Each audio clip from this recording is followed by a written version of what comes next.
Longest Road on Earth is an extraordinary journey through ordinary lives, as told by a colorful soundtrack and cinematic, monochromatic landscapes. Hey guys, it's Cody with Indie Game Pulse. If you're new here, hit the subscribe button and notification bell to find the best indie games and hear genuine reviews from an indie game fanatic like yourself. Let's get right into it.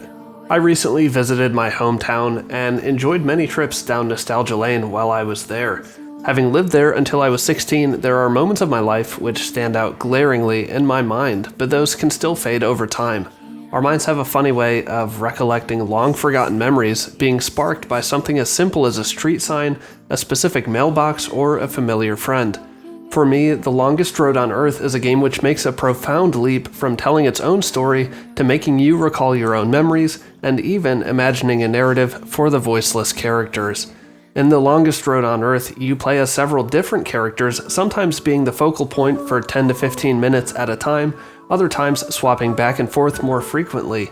As you move about the world using WASD or the arrow keys on a keyboard and interact with different items using the spacebar as prompted on screen, you begin to slowly unfold the delicate lives of working-class citizens, from an antique shop owner to a shipping worker to a factory man, and all the intricacies and monotony that their lives entail. You begin the game with the most relatable action, rolling out of bed before heading to work, and the game quickly introduces you in this scene to these simple controls. As you move left and right through each scene, a small box will appear on the screen, noting an object to interact with. As the game progresses, a few other iterations of this symbol will appear, like a downward pointing arrow which directs you to hold the spacebar to complete an action, or a box that appears and then is gone, meaning you have a small window in which to perform an action. Completing each action is mandatory to progressing the story from what I've gathered in my playthrough, since sometimes you will not be able to progress through the rest of the level without completing them. For the most part, interacting with objects will just show them enlarged and isolated, and allow you to infer the meaning behind them. As you progress further, you'll glean hints as to why these items are memorable and meaningful to each character, and in some ways how they connect the characters even. And then there are the beautiful, drawn-out scenes depicting driving down a road, riding a train or a bus, and these give you ample opportunities to sit and think about the lives you're watching, and then even further the lives you watch through your character's eyes. For instance, as you watch your factory-working mouse ride the train, you might consider what he's thinking, wonder where he's going, why he's going there, and who he will meet, and then you have the ever-present option to look through his eyes at train passengers sitting across from him, and the thought processes start all over again. The world rushes by outside, but you're left in this isolated car with these burdened faces for several minutes, while the thought-provoking music plays along in the background. In another scene, as you descend a mountain, you don't even see your character's face, just the passing trees and landscape outside the window, as if you're viewing it in the first person, and again, you're left alone with your thoughts and the music as the minutes pass you by. Before we talk more about the amazing soundtrack, I do want to touch a bit more on the world building in The Longest Road on Earth. Even though everything is grayscale and pixel art, and often purposely ambiguous of certain details to avoid distraction, the scenes built and portrayed in this game are marvelous. The cinematic camera movement especially stood out to me, with long, slow zooms to isolate a character's face and emotions, or long pulls to reveal the massive world in which these small characters live, along with so many others.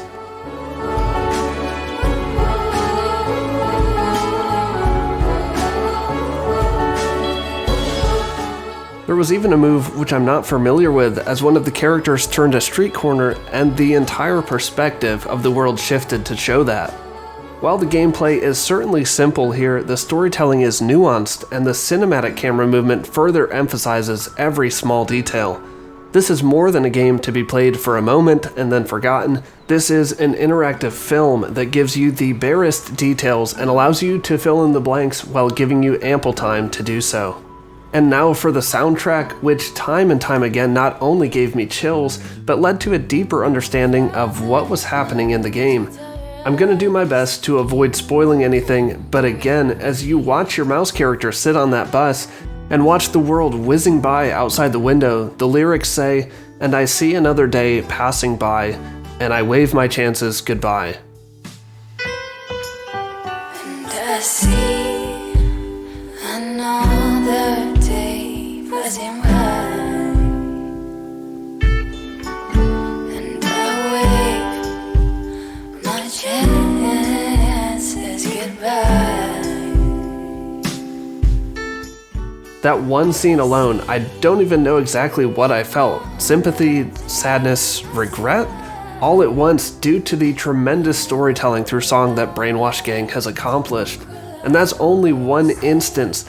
This game is filled with these moments if you take the time to listen and watch, to enjoy the slow ride as the world goes by.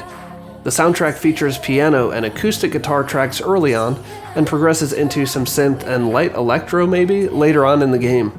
Oftentimes these instruments are accompanied by light and airy female vocals, as I mentioned earlier, sung by Bea, the composer at Brainwash Gang.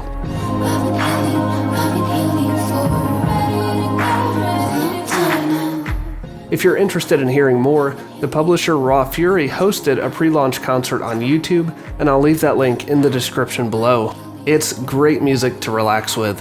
But as I mentioned, not only is the music great in itself, it just brings out so many of the hidden or hard to reach meanings of The Longest Road on Earth, and the game wouldn't be the same without it.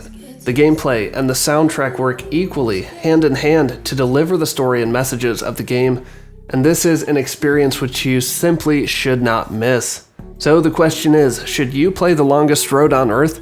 If you haven't guessed by now, I wholeheartedly recommend it.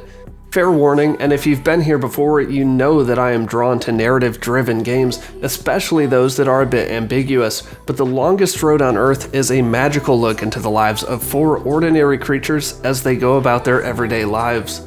While the gameplay is slow, and in total only taking about an hour and a half to complete, I would liken this game to a film, one which should be enjoyed in one sitting, with no distractions, just you, the game, and the music, and I hope you will enjoy the slow and methodical journey as much as I have. That's gonna do it, guys. Thank you very much to my 810 subscribers for your support. If you like what you see here at Indie Game Pulse, please consider helping us grow by supporting us on Patreon. For more top indie game countdowns and reviews, check out the videos on your screen now, and I'll see you on the other side.